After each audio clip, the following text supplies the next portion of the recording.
Hi, this is Asha Saxena for Intelligent Luxury. Welcome to the show. And I'm Julie Faupel, Asha's co-host. Welcome.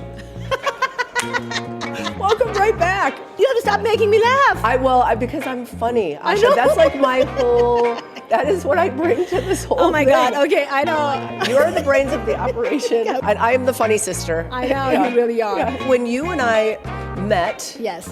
we were immediately friends. The more we got to know each other, the more our thinking was so aligned in terms of this being such a pivotal time in both data and technology and everything that you work in, and luxury and kind of lifestyle and everything that is my discipline. We're in Scottsdale, Arizona, and we're in this beautiful facility, and the fact that you came in for an event being hosted by Realm, real estate and technology has not necessarily been something that has gone hand in hand historically, but it's such an act of friendship, and I think what you're seeing is there's so much curiosity around what you're doing and how it is innovating aspects of our lives that we never even anticipated. Absolutely. But I also have to tell you, the reason I'm doing it because I love you so much. And I think that's what the world needs now. We have AI, we have machines, we have programs, and we have so much data.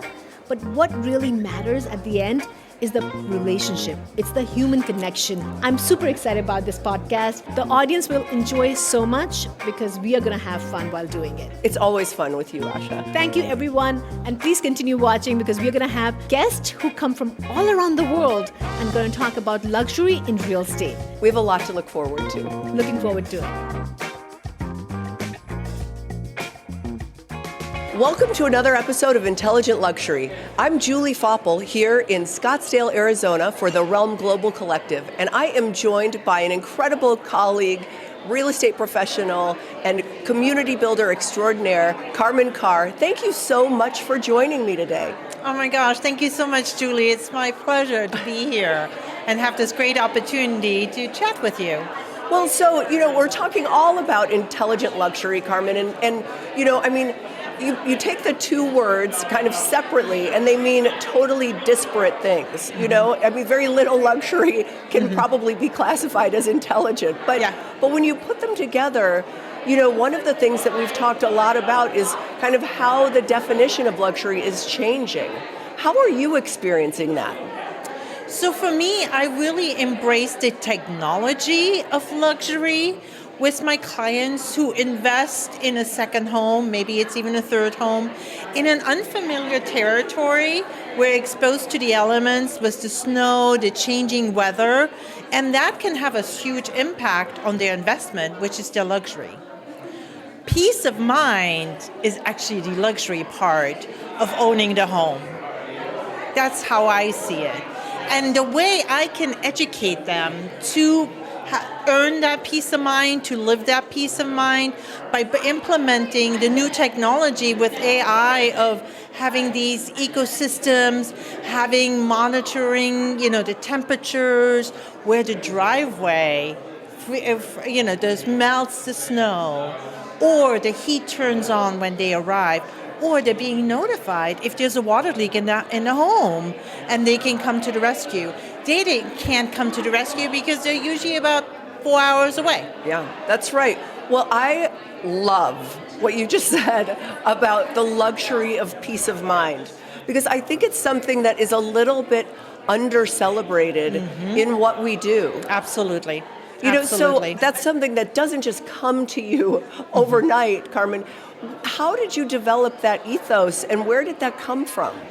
It's truly my own experience of having lived in that environment for so long, knowing what can happen if we're not prepared. It's almost like by trial and error. Even when I go and show homes, I tell my clients, look at the pitch of the roof. Look where the snow is going to shed. How does that impact you getting into the house? Those are all the qualities and the expertise that I can share with my clients that nobody can replace. Only a human can really identify that. And that's through, being in the business for a long time, through experience. That's how I gained the knowledge that I'm eagerly sharing with my clients for them to make good investments. Well, and so, when somebody's on that journey with you, oftentimes, I love real estate because it's the culmination of something, and when they're investing in a second or third or fifth home, Yep. it is sometimes you're dealing with them, sometimes you're dealing with their advisor or their family office manager. How have you seen the marketplace kind of changing as we're in the middle of this incredible transition of wealth? I really feel like I just sold a home in Olympic Valley. The father was consulting his young adult son who had made some really good investment, who had this money and was looking to invest it.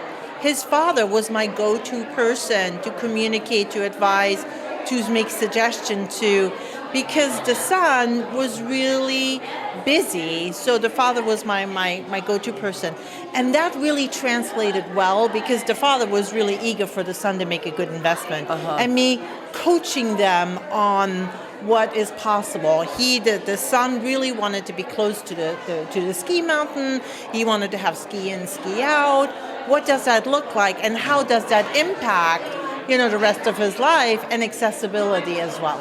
Well, and I think you bring up another really good point. So, I'm taking mental notes, Carmen, from this podcast because I'm like, luxury peace of mind, check. But then also, who is informing the spend, right? That's one of the things that I think sometimes as we are dealing with a principal, sometimes they're not the ones that are necessarily, they might be signing the check. Yes. They're not necessarily the ones that are informing kind of the overall transaction. Absolutely. In this case, it was the father who has built wealth himself and wanted to coach his son making good decisions. But it could be an agency, it could be a family advisor who, it all depends. But usually in that price point, there is an entity that makes suggestions to make good decisions. And are you seeing that more and more now, kind of just, with whether it's generational wealth or kind of even first gen, what are some of the trends that you're seeing kind of influencing your transactions? Absolutely. I truly believe that, again, that the younger generations has come to money rather quickly by making some really good decisions. Yeah. Right?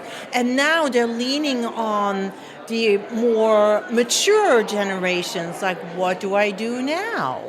And the mature generation oftentimes has learned through their experiences and makes great suggestions. So that's definitely what I've been experiencing as well, where people are coming to me and say, my father is my, go-to person.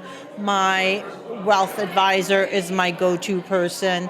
I'm working with an attorney right now. He's a family office attorney, and he is exploring the market of his clients' wealth and how to best manage it. Should they be selling? They're not using it anymore. Mm-hmm. The home needs maintenance. What is the best decision? Are they investing into the home to rebuild it, or is the better strategy for them to sell it?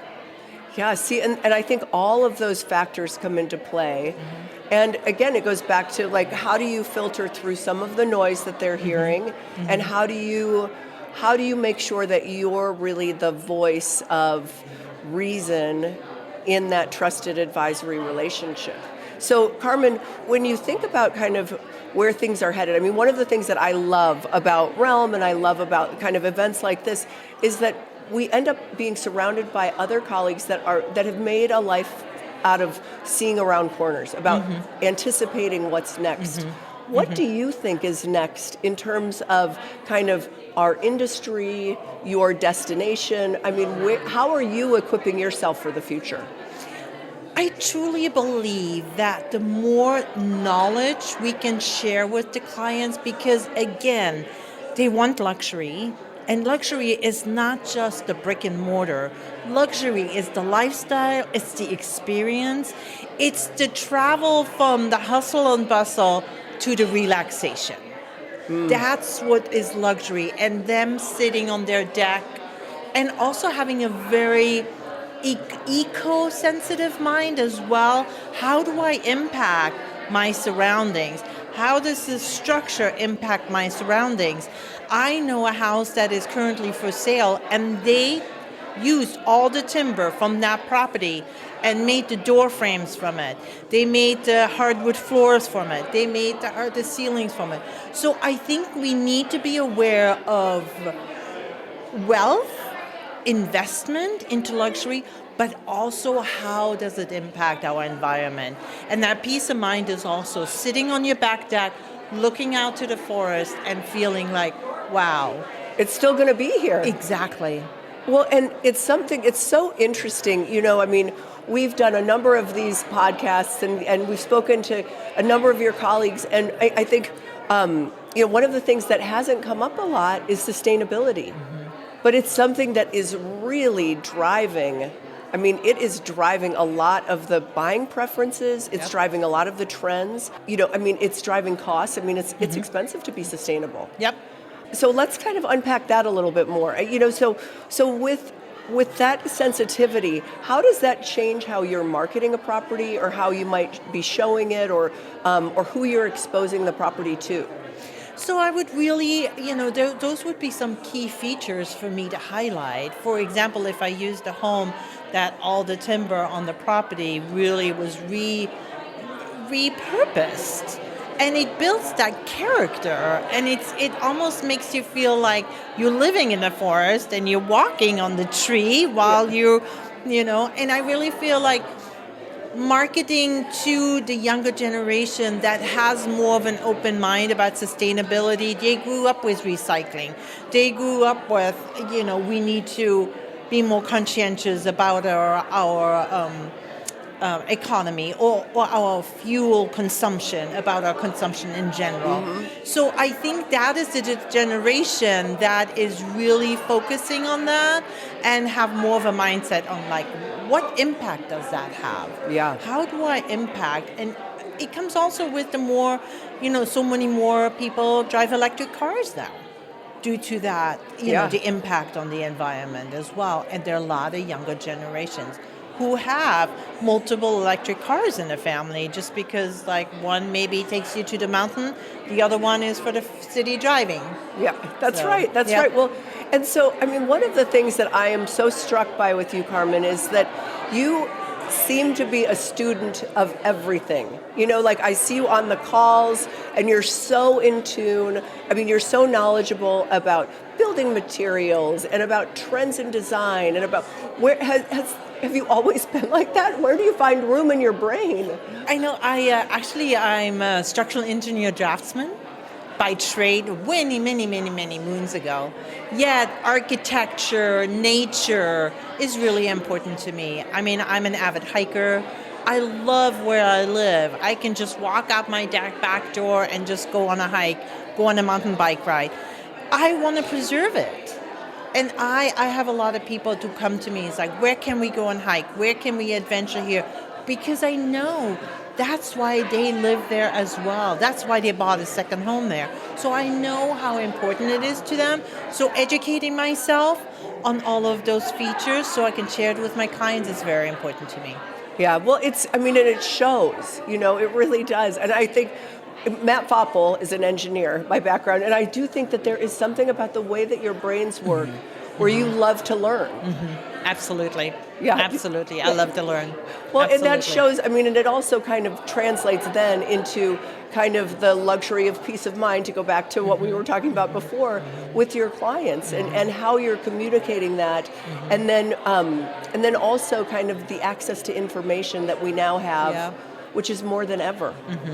So, Carmen, as we're kind of wrapping up and winding to the end of our episode here, what do you think? So we've talked about kind of the the luxury of a place, the luxury of sustainability, the luxury of peace of mind, and as you've got these incredible high net worth and ultra high net worth clients, what's the best advice that you give to them as they're looking for their next place? Choose a good advisor who can share their knowledge, their expertise with them so they make a really good investment. Don't take it lightly. educate yourself, and sun exposure, direction, all of those things, the way the roof lines are, the roofing material, all of those things have an impact on their enjoyment. Oh my gosh. It's so true. It's so true. Because I think sometimes people just think, oh, well, this is Carmen, she's so nice and she's friendly and so I'll work with her. But it's like, it's the depth of knowledge. Yes, the depth, yeah. And that's really what you bring to the table. Yeah. And it's years of experience living in this environment and learning from it and knowing how I can advise my clients and to share that with them.